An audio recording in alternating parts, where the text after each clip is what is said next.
తిరుపతిలో తొక్కిసలాట, ఆరుగురు దుర్మరణం. వైకుంఠ ద్వార దర్శన టోకెన్ల జారీలో అపశృతి. ఒక్కసారిగా దూసుకొచ్చినటువంటి భక్తులు ఒత్తిడి తట్టుకోలేక తెరుచుకున్నటువంటి గేట్లు.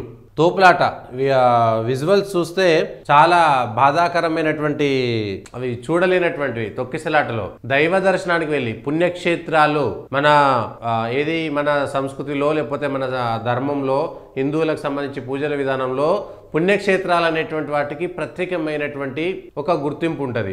వాటిని పుణ్యక్షేత్రాలు అనడం అంటేనే అక్కడికి వెళ్తే పుణ్యము, పుణ్యక్షేత్రము ప్రత్యేకమైనటువంటిది, దానికి ఉన్నటువంటి ప్రత్యేకత ఉంటుంది. అరుణాచలమా, తిరుపతి లేకపోతే ఒక చోట యాదగిరిగుట్టన మన ఇంట్లో దేవుణ్ణి పూజ చేసుకుంటాం కదా, మళ్ళీ అక్కడికి వెళ్ళడం ఎందుకంటే దానికంటూ ఆ క్షేత్ర మహిమ ఒకటి ఉంటుంది.